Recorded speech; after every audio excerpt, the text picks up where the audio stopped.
Hello बच्चों, हम solve कर रहे हैं क्वेश्चन कैपेसिटर के। आपको कैपेसिटर का एक सर्किट पीछे दिखाई दे रहा है। इस क्वेश्चन को हमें सॉल्व करना है। चाहे बच्चों आप नीट का एग्जाम देते हैं, आईआईटी देते हैं, क्लास 12th का देते हैं क्वेश्चन आप लोग, चाहे आप लोग अपनी टेस्ट का देंगे, बोर्ड का एग्जाम देंगे, हर जगह आपके पास सर्किट बेस्ड क्वेश्चन पूछे जाते हैं। और सर्किट बेस्ड क्वेश्चन को सॉल्व करने में बच्चों को थोड़ा सा डिफिकल्टीज होती हैं। और जब उसके दिमाग में सर्किट और इस तरीके के शब्द शुरुआत से बैठने शुरू हो जाते हैं तो वो परेशान होना शुरू हो जाता है। तो कैसे भी कॉम्प्लिकेटेड सर्किट होते हैं उन्हें हम लोग सॉल्व कर सकते हैं। बस उनका बेसिक आइडिया और थोड़ा सा कॉमन सेंस हम लोग लगाएं तो किसी भी क्वेश्चन को हम लोग सॉल्व कर सकते हैं।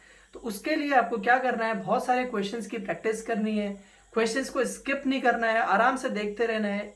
एक बार आप लोग सीखेंगे, थोड़ा सा टाइम ज्यादा लगेगा, लेकिन जब टाइम लगेगा कोई बात नहीं, लेकिन आप एक बार जब सीख के बाहर निकलेंगे तो फिर आप किसी भी कॉम्प्लिकेटेड प्रॉब्लम को सॉल्व कर सकते हैं। तो जितने ज्यादा से ज्यादा आप लोग न्यूमेरिकल प्रॉब्लम सॉल्व करेंगे वो आपके टॉपिक को उतना ज्यादा क्लियर करेगा। तो जैसे सर्किट आपको दिखाया गया है, मैं इसको अभी डिफाइन करता हूं। आपको इस सर्किट के अंदर C की वैल्यू 18 माइक्रोफेरेड दी हुई है और C1 की वैल्यू आपको 12 माइक्रोफेरेड दी है।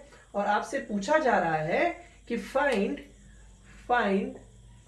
Equivalent capacitance between P and Q। P और Q के बीच में आपको इक्विवेलेंट कैपेसिटेंस बताना है, ये आपसे पूछा जा रहा है इस सर्किट के अंदर। इस सर्किट को अगर आप देखते हैं तो यहाँ पे C, यहाँ पे C, यहाँ C लगाया हुआ है। ये सबका C है, ये आपका C1 है। आपको समझने हैं, आइडेंटिफाई करना है। ये वाला C है, ये C है और ये भी C है। ये C इधर C1, ये वाला C है, ये C, ये भी, ये C1 है, ये C है आपका, ये C और ये भी सारे C हैं। मतलब आपने बस ये ध्यान देना है, ये वाली ब्रांच में, ये वाली ब्रांच में C1 है, बाकी सारी की सारी ब्रांचेस में आपके C लगे हुए हैं। तो आपने करना क्या है, सीरीज और पैरेलल का थोड़ा सा आइडिया आपको लगाना है कि कौन से वाले कॉम्बिनेशन सीरीज में जुड़े हुए हैं और कौन से वाले पैरेलल में जुड़े हुए हैं। तो सर्किट के अंदर अगर हम बहुत सारी चीजें लिखते हैं तो हम सर्किट को छोटे छोटे पार्ट्स में डिवाइड करके क्वेश्चन को सॉल्व कर सकते हैं। तो सबसे पहले मैं क्या कर रहा हूं, इस सर्किट के P और Q के बीच में मुझे निकालना है। मैं इस पोर्शन को, छोटे से पोर्शन को, इसको F लिख देते हैं यहाँ पे। इस छोटे से पोर्शन को सॉल्व करते हैं हम लोग पहले, ये वाले को। तो इस पोर्शन की बात करते हैं तो बच्चों यहां ध्यान दीजिए, ये वाला C और ये वाला C एक ही ब्रांच में लगे हुए हैं और ये वाला अलग ब्रांच में लगा हुआ है। तो ये दोनों आपस में सीरीज में सॉल्व हो जाएंगे, इसके साथ ये वाला पैरेलल में सॉल्व हो जाएगा। तो आप यहां ध्यान दीजिए, आपने इसके सॉल्यूशन में बोलना है कैपेसिटर्स बिटवीन किस किस के बीच में, between FG and BG are in series. तो इनका क्या होगा, अगर आप इनके लिए इनका रिजल्टेंट की बात करते हैं तो 1/C से दिखा देते हैं बच्चों। तो वो हो जाएगा 1/C प्लस 1/C यानी कि 2/C। तो दिस इंप्लाइज C' आपका हो गया C/2। तो आपने कहा कि अगर आप इन दोनों को सॉल्व करते हैं, इस पूरी ब्रांच को सॉल्व करने जाते हैं, तो इनका रिजल्टेंट आपको सिर्फ एक कैपेसिटेंस दिखेगा and that capacitance is C' is equal to C/2। तो ये आपका C' हो गया है C/2। ये C' इस C के साथ पैरेलल में है। तो आपको फिर से ध्यान से समझना है, this C' is in series, is in parallel with C। तो आप इसको सॉल्व करते हैं तो आप बोलते हैं capacitance,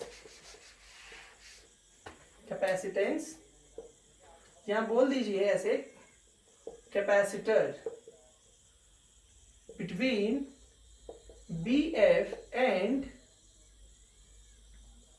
C' are in parallel. तो इनका जो हम रिजल्टेंट बोल देते हैं, सपोज बच्चों उसको हम लोग बोल देते हैं C', हमने बोल दिया, ठीक है। C" बोल देते हैं तो वो क्या हो जाएगा, C प्लस C' हो जाएगा आपका, यानी कि C प्लस C/2। तो 2C प्लस C/2, तो बच्चों ये हो जाएगा आपका 3C/2। तो आपने बोला कि अगर आप इस पूरे को सॉल्व करते हो, C की वैल्यू कितनी है आपके पास 18, तो 3 × 18/2 यानी कि 9 3 जा 27। तो आपने बोला कि ये वाले कैपेसिटर और ये वाले कैपेसिटर को आप सॉल्व करते हैं तो इन दोनों को सॉल्व करके एक कैपेसिटर निकल के आएगा और उस कैपेसिटर का नाम होगा आपका, उस सिंगल कैपेसिटर का आप लोग नाम देने वाले हैं कि भाई वो C' है और C' की वैल्यू आपकी 27 है। ठीक है, सॉरी सी डबल डैश हो गया, उसका नेम हमने सी डबल डैश कर दिया। अब आप यहाँ ध्यान दीजिए, इस सी और इस सी डबल डैश की जब बात करते हैं तो ये दोनों सीरीज में है, इनको हम सीरीज कॉम्बिनेशन की तरह हम लोग सॉल्व करेंगे। तो सीरीज कॉम्बिनेशन में क्या होगा, इसके साथ ये आपका 1/, की फॉर्म में जुड़ जाएगा। तो कैसे करते हैं देखिए,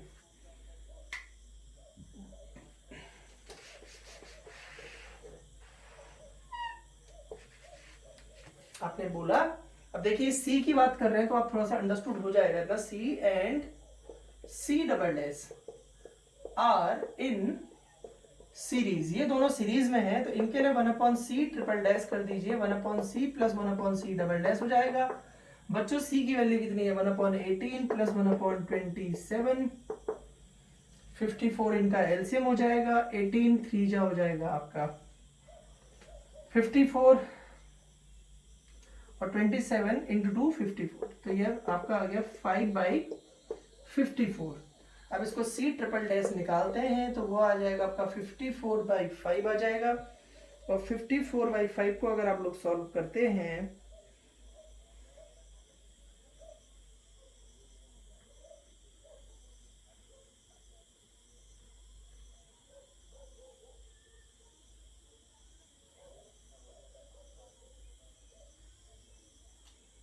ये आ जाएगा आपका 10 पॉइंट, या 54/5 ही रहने दीजिए, अभी डिवाइड कर लेंगे बाद में, छोड़ो। तो सी ट्रिपल डैश आ गया आपका 54/5 निकल के आ गया। ठीक है, ये किस किस को, इसको और इसको ऐड करके निकल के आ गया। ठीक है, इन दोनों को भी हटा देते हैं, इन दोनों को हटा करके सिर्फ एक बचेगा इस ब्रांच के साथ, तो यहाँ पे मैंने एक ही बचाना है। ठीक है, और वो एक कितना है, वो एक है मेरा कितना, हाँ, C triple dash, C triple dash. अब आप यहाँ ध्यान दीजिए, ये जो C1 है और ये C ट्रिपल डैश है, ये दोनों आपस में, क्योंकि देखिए यहाँ से आप आते हैं तो ये ब्रांच अलग, ये ब्रांच अलग, तो दोनों अलग अलग ब्रांच में लगे हुए हैं, तो ये दोनों आपस में पैरेलल में हो जाएंगे। तो आप ऐसे करते हैं इसको, देखिए C ट्रिपल डैश की वैल्यू यहाँ पे मैं लिख देता हूँ 54/5।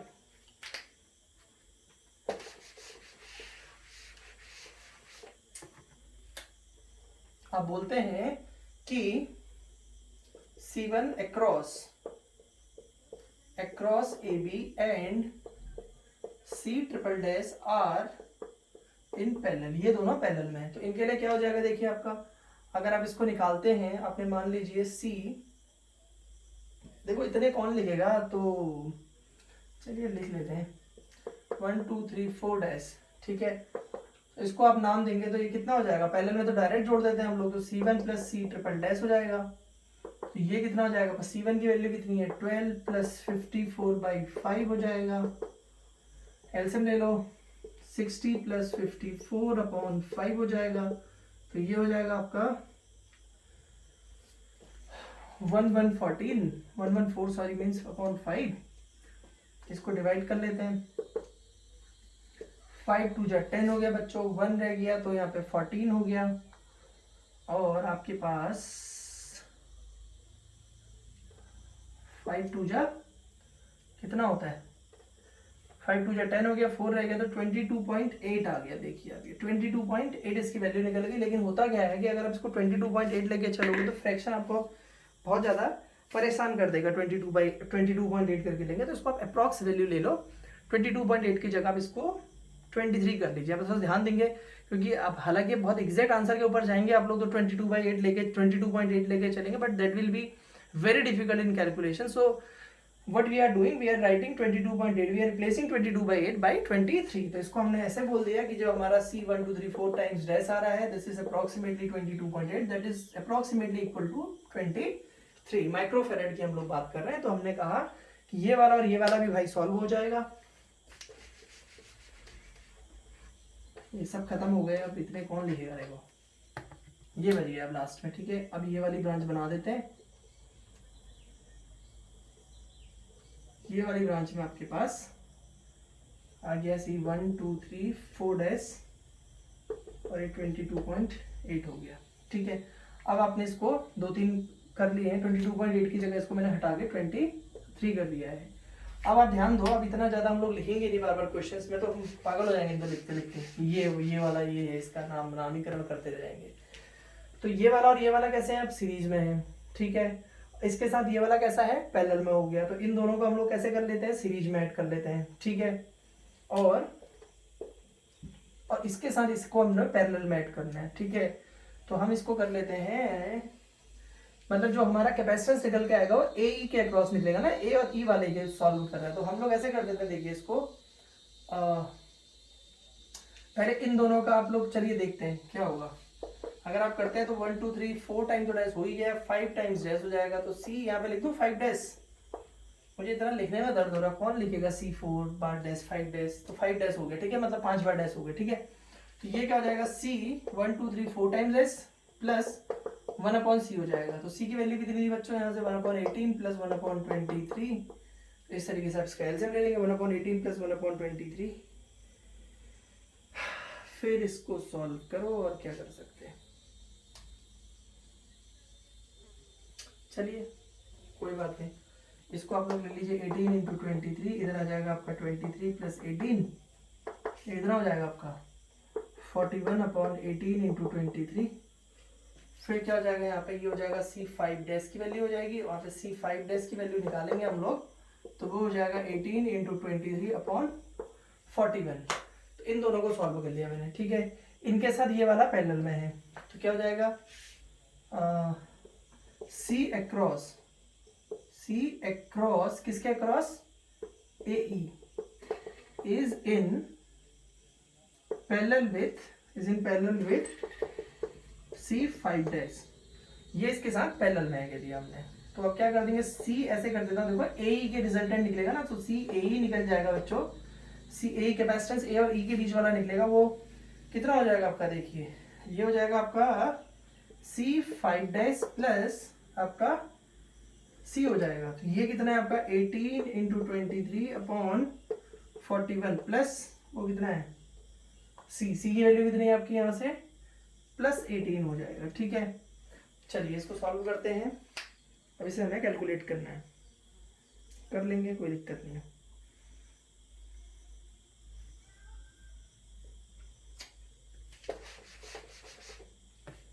तो आपका CAE जो निकल के आएगा वो आएगा, देखिए आपका 18 इंटू 23/41, 41 आपने एलसीएम ले लेना है सपोज, तो ये 41 का यहाँ मल्टीप्लाई हो जाएगा, तो प्लस 18 इंटू 41 आप लोग कर लेंगे, ठीक है।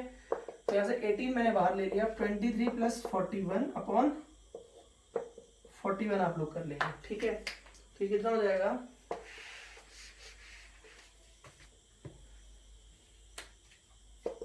एटीन इंटू ये कितना हो जाएगा आपका 4 और 4 और 2 6 हो जाएगा, अपॉन आपका हो गया 41। इसको आप मल्टीप्लाई कर लो, कितना हो जाएगा ये 18 4 जा 72, 7 रहेगा, 18 6 जा 108, और 108 में 7 जोड़ेंगे हम लोग, कितना हो जाएगा 108 में 7 ऐड करेंगे तो 115/41। अब इसको डिवाइड करना शुरू कर देते हैं हम लोग, तो 2 टाइम्स चला जाएगा पहले, ठीक है। 41 इंटू 2 82 हो जाएगा, तो 82 के बाद कितना रह गया 18 प्लस 15 अगर हम लोग बोलते हैं 33 रह गया, तो 33 में तो जाएगा नहीं, 33 इससे डिवाइड होना नहीं है, 33 फिर पीछे से 2 रह जाएगा, तो कितने टाइम्स हो जाएगा, लगभग 8 टाइम्स अप्रोक्सीमेटली आपका ये हो जाएगा 8 टाइम्स हो जाएगा। तो इसको 8 से थोड़ा सा ज़्यादा आएगा, लेकिन हम इसको अप्रोक्सीमेटली 8 टाइम्स इसकी वैल्यू ले लेते हैं, क्योंकि फिर से वही वाला होगा, कौन सा वाला जिसमें हम लोग कर रहे थे कि अब इसको डिवाइड करेंगे तो ये आएगा 28.09 अप्रॉक्स आएगा, जिसको फिर से हम लोगों ने फिर से अप्रॉक्सीमेटली 28 वैल्यू ले लेनी है, क्योंकि ये थोड़ा सा ज़्यादा आएगा तो उसको कोई फायदा नहीं है, आपको लेना नहीं है इसको, कि आप फिर ज़्यादा लेंगे तो फिर कैलकुलेशन दिक्कत करेगा। तो हमने कहा इसको सॉल्व करके हमारे पास 28 आ गया अप्रॉक्सीमेटली। तो आपने करना क्या है, ये पूरी ब्रांच को हटा देना है। अब आप सोचिए इस टाइप का क्वेश्चन अगर आप प्रैक्टिस ना करें और पेपर में आ जाए या कहीं भी पूछा जाए तो होगा नहीं, वो सॉल्व करने से नहीं होने वाला है, क्योंकि आप सोचेंगे कि भाई मुझे तो एग्जैक्ट वैल्यू लेनी है, एग्जैक्ट लोगे तो फिर तो क्वेश्चन सॉल्व ही नहीं होना है। ये 28 हो गया। तो आपने कहा ये वाली जो ब्रांच है CAE जो आपका आ रहा था, इस ये वाला जो वैल्यू था इसको हमने CAE नाम दे दिया था, कोई फर्क नहीं पड़ता उससे। इसकी वैल्यू हमारे पास आ गई थी कितनी 28, नेम तो देना हमने। अब हम कह रहे हैं कि ये वाला इसके साथ फिर कैसे होगा, फिर ये आपस में सीरीज में है, ठीक है, और आपके पास फिर ये दोनों सीरीज में आने के फिर इसके साथ वो पैरेलल में आ जाएंगे। तो क्या होने वाला है, अब यहाँ ध्यान दीजिए, ये और ये आपस में सीरीज में है। तो 1 नाम क्या किया जाए इसको, 5 डैश तक हो गया था शायद, 6 डैश कर दो और क्या कर सकते हैं, 6 डैश क्या होगा 1/c प्लस 1/c ए ही हो जाएगा। और 1/c कितना है बेटा 18 प्लस 1/28, कैलकुलेशन ही कैलकुलेशन है, 18 इंटू 28, 28 प्लस 18, ठीक है 46/18 इंटू 28 कर लेते हैं, ठीक है। इसको सॉल्व कर लिया मैंने, इन सबको, इन दोनों को सॉल्व करके मेरे पास ये वाली जो ब्रांच आ गई है, तो उसको हम लोग बोल देंगे कितनी C6 डैश, वो आ गया आपका 46/18 इंटू 28। कुछ बच्चे सोच रहे होंगे मैं इतना भयंकर ऐसा खतरनाक से कैलकुलेशन क्यों कर रहे हैं। करना क्या है, अगर हिम्मत हार दोगे, बीच में ही छोड़ दोगे तो कोई फायदा नहीं है। ये तो क्वेश्चन ऐसे ही जगह दिए होगा, अगर परेशानी ही हमें लगेगी, लगती है शुरुआत में परेशानी, लेकिन ये प्रैक्टिस करते रहोगे तो ज़रूरी है। जब अभी परेशान हो गए पढ़ते पढ़ते कि भाई दिमाग खराब हो जा रहा है, तो अब जब एक बार कर लिया तो बाद में क्वेश्चन आएगा प्रॉब्लम नहीं होगी। तो जितनी ज़्यादा प्रैक्टिस हो सकती है करिए। क्वेश्चन तो कितना भी डिफिकल्ट है मुझे सॉल्व करना, मुझे उससे मतलब नहीं कितना टाइम लगेगा, जब लास्ट में जब उसका आंसर आएगा तो सुकून मिलेगा कि हाँ बहुत मज़ा आ गया क्वेश्चन सॉल्व करके। मैंने एक डिफिकल्ट सा क्वेश्चन, ये लंबी सी कैलकुलेशन थी, मैंने उसमें ये किया तो मैंने उसको सॉल्व कर दिया। तो that will give you confidence, और वो कॉन्फिडेंस आपको इतना ऊपर उठाएगा कि अगर इस तरीके की कोई डिफिकल्ट प्रॉब्लम अगर आपके सामने आती है इन केस, आप उसको सॉल्व कर लेने वाले हैं। तो भागना नहीं है, भाग अगर बीच में गए, बीच में चीज़ें छोड़ दी तो कोई फायदा नहीं है। तो करना यह है कि जो जितना ज़्यादा प्रैक्टिस करेगा, मेहनत करेगा, उतना उसके लिए बढ़िया हो जाएगा। अब यहाँ पे ध्यान दीजिए, आपने बोलना है कि C6 dash and C1 are in parallel. तो इनके लिए क्या हो जाएगा, मान लो इसको C, आपने इसको D बोलना है, शायद ये आपका E मान लेते हैं, E होगा, और कौन होगा, ये शायद A था, ये E, चलो E लिख दिया। तो आपने बोल दिया, तो यहाँ पे आप लोग लिख दो, इधर को CAD लिख दिया आपने, सॉरी ED लिख दिया, ठीक है, E और D के बीच में। तो यहाँ कौन है, C1 है, तो C1 प्लस C6 डैश हो जाएगा। तो C1 कितना है बच्चों, C1 है आपका 12 प्लस 46/18 इंटू 28। ओफो, ये तो भयंकर कैलकुलेशन बनेगी, इसको फिर करना पड़ेगा सॉल्व, और क्या कर सकते हैं।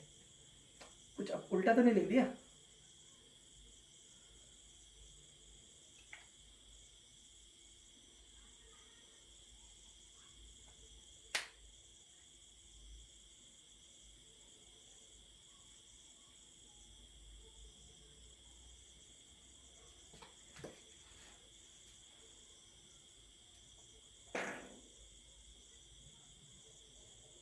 जब इससे पहले वाला वैल्यू आ रहा था तो हमने किस किस को ऐड किया था, 2 वैल्यू हमने ऐड की थी, कौन कौन सी थी वो, हमारे पास 2 वैल्यू थी जिनको हमने ऐड किया हुआ था। तो ऊपर के जो टर्म थे वो सब में आते, ठीक है, अपॉन के टर्म मल्टीप्लिकेशन में आ रहे थे, मैंने उसको रेसिप्रोकल किया, अपॉन के टर्म मल्टीप्लाई में तो उल्टा लिखा है ना, 18 इंटू 28/46 होना चाहिए था, 18 इंटू 28/46, रेसिप्रोकल करना भूल गया। तभी मैं सोच रहा हूँ कि थोड़ा कैलकुलेशन बहुत बेकार सी बन जाएगी, 18 इंटू 28/46 बने, है ना, इसको इधर मल्टीप्लाई करो, 12 इंटू 46 प्लस 18 इंटू 28/46। अब ये कैलकुलेट करना है हमने फटाफट से, बस इसको कैलकुलेट कर लेते हैं तो ये वाला सेक्शन भी हमारा सॉल्व हो जाएगा। फिर इस सेक्शन को सॉल्व करके जो वैल्यू आएगी उसको हम लोग इसके साथ सॉल्व कर लेंगे, ठीक है।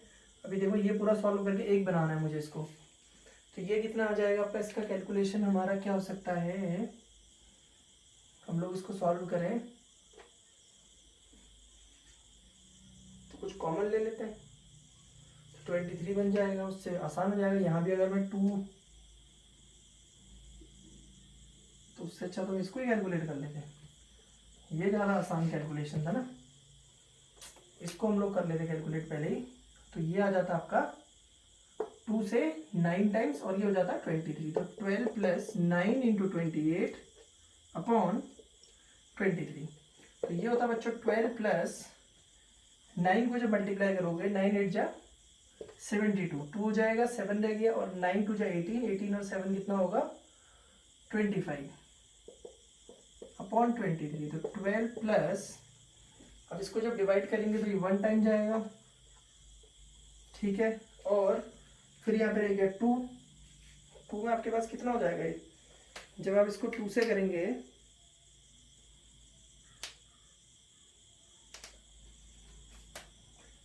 इसको 2 से करेंगे आप लोग, तो ये अप्रोक्सीमेटली आपके पास वैल्यू आ जाएगी 10.9 के आसपास वैल्यू आएगी ना। तो 23 जैसे आप बोलते हैं 23 इंटू 10 टाइम्स अगर आप करोगे 230 हो जाएगा, 11 टाइम्स करोगे तो वो हो जाएगा 253। तो उसको आप इसको देखेंगे तो 10.9 के अप्रॉक्स आएगा। तो फिर वही भाई फ्रैक्शन तो मुझे चाहिए ही नहीं, तो 12 प्लस 11 कर दूंगा इसको मैं, 23 हो जाएगा। तो इसको और इसको अगर मैं सॉल्व करता हूँ, जिसका मैं रिजल्टेंट CED बोल रहा हूँ, वो मेरे पास निकल के आने वाला है, कौन आएगा वो 23। तो इसको हटा दो यहाँ से, इसको भी आप लोग हटा दीजिए। अब यहाँ पे आपके पास आ जाएगा कौन CED, और वो होगा आपका 23, ठीक है। अब ये वाला और ये वाला आपस में कैसे हैं, सीरीज में, तो इन दोनों को तो सीरीज के हिसाब से जोड़ दीजिए।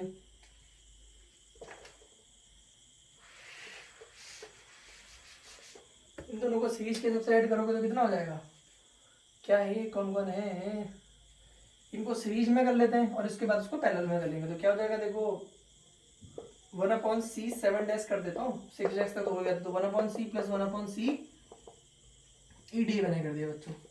तो कितना आ जाएगा 1/c, c की वैल्यू कितनी है 18 प्लस 1/23, फिर 18 इंटू 23, और यहाँ पे हो जाएगा 23 प्लस 18, वही पुरानी वाली कैलकुलेशन, ये हो जाएगा आपका 41/18 इंटू 23। ऐसे ही छोड़ देते हैं, बाद में देखेंगे कैलकुलेशन में और कुछ होगा।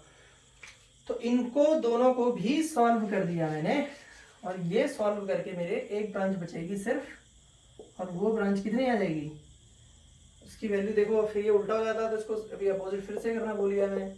तो 18 इंटू 23 अपॉन 41, 18 इंटू 23 अपॉन 41, ये किसकी वैल्यू आ गई C7 डैश की वैल्यू आ गई, ठीक है।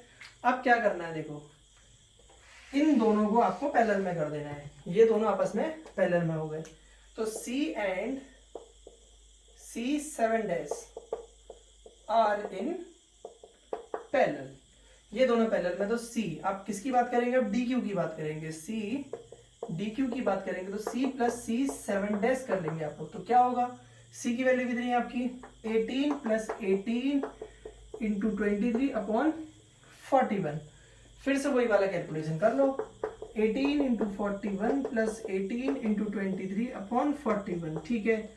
ये तो हमने किया ही था शायद पहले, 18 और यहाँ पे 41 प्लस 23 अपॉन 41 आ जाएगा, ठीक है। तो इसको हम लोग यहाँ पे लिख देते हैं 18 इंटू, ये कितना हो गया था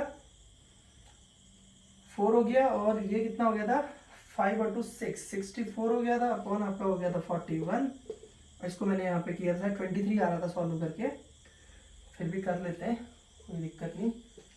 2 हो गया था, फिर 7 रह गया था, और यहाँ पे 115 आ रहा था, अपॉन आपका आ रहा था 41, ये शायद 22 पॉइंट कुछ आ रहा था, उसको हमने अप्रोक्सीमेटली कितना लिख दिया था 23,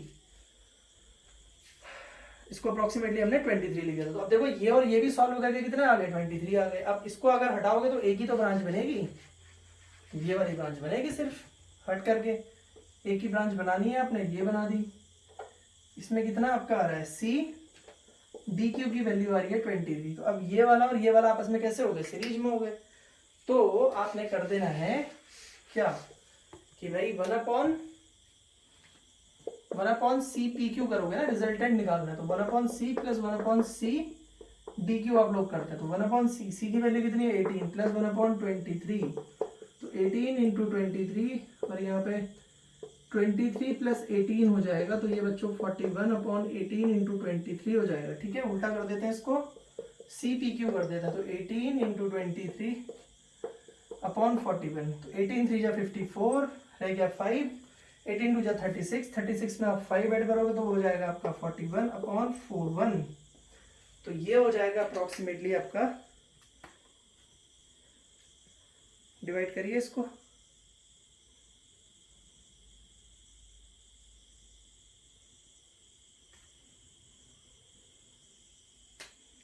इसकी वैल्यू आ जाएगी अपॉन अराउंड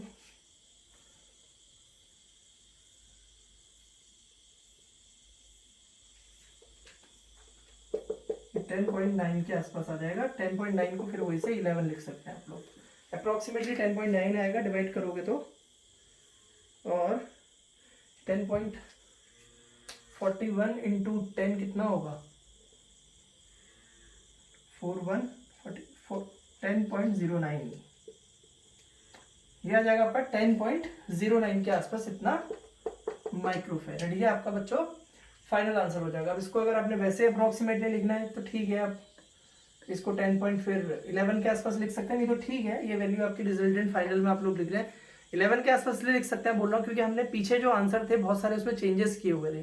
तो इस तरीके से आप देखते हैं कि अगर कॉम्प्लिकेटेड सा क्वेश्चन भी हो, टाइम लगता है बट यू कैन सॉल्व। और अभी आप सीख रहे हैं तो इट इज टेकिंग टाइम, और आप जब एक बार सीख लेंगे दोबारा खुद से करेंगे तो वो बहुत जल्दी हो जाता है कंपेरेटिवली। Thank you.